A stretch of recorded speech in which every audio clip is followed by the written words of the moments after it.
सरकार ने मेडिकल की व्यवस्थाओं को बद से बदतर कर दिया है और जैसा हमारे राष्ट्रीय अध्यक्ष जी ने कई बार मंचों पर भी कहा, मीडिया के बीच भी कहा, जो वर्तमान सीएम हैं जिनको उन्होंने आउटगोइंग सीएम का दर्जा दिया और जो इस विभाग के मंत्री भी हैं और डिप्टी सीएम भी हैं, ये इंजन आपस में टकरा रहे हैं।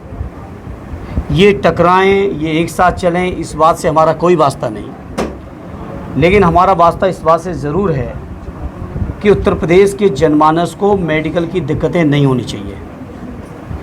लेकिन ये इनकी आपस की राजनीति, एक दूसरे को नीचा दिखाने का या पद से हटाने का, पद बचाने की जो लड़ाई चल रही है, उसका दुष्परिणाम पूरा उत्तर प्रदेश का जनमानस झेल रहा है।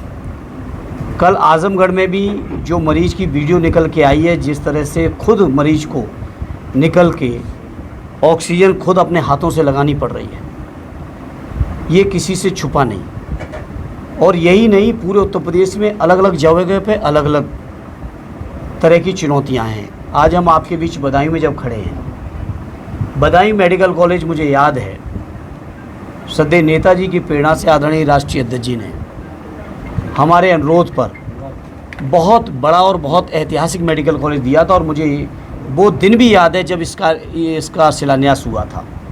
पूरे बदायूं के हर नागरिक के चेहरे पर एक उम्मीद जगी थी मेडिकल कॉलेज के माध्यम से। लेकिन जो दुर्व्यवस्था है पिछले 8 सालों से योगी जी की सरकार में, वो छुपी नहीं है। जितना बना था आदरणीय अखिलेश जी के टाइम, उसके बाद एक ईंट नहीं लगी।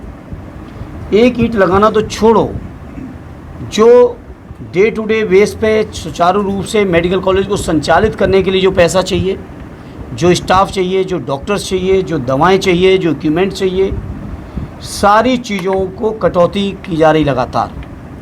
और मैं पूछना चाहता हूं उत्तर प्रदेश की सरकार के लोगों से, बदायूं के अंदर जो भारतीय जनता पार्टी के बड़े बड़े नेता अपने को समझते हैं, उनसे कि आखिर आपकी लड़ाई, आपका विरोध हम समाजवादियों से हो सकता है, लेकिन बदायूं के आम नागरिक से आपकी क्या दुश्मनी है? क्या केवल इस मेडिकल कॉलेज का यही गुनाह है कि समाजवादियों ने इसकी आधारशिला रखी? आदरणीय राष्ट्रीय अध्यक्ष श्री अखिलेश जी ने स्वीकृत किया, श्रद्धेय नेताजी आए थे आधारशिला रखने। क्या इस बात के कारण बदायूं के लोगों को इतनी बड़ी सज़ा दी जाएगी? इस बात का चिंतन करना चाहिए। और मैं कहना चाहता हूँ सरकार को लोक कल्याणकारी होना चाहिए। छोटी सोच की सरकार, छोटी नीयत की सरकार बहुत दिनों तक टिकती नहीं है और जनता के दिल से, दिमाग से ये सरकार अब उतर चुकी है। लोगों को इंतज़ार है आने वाले समय का।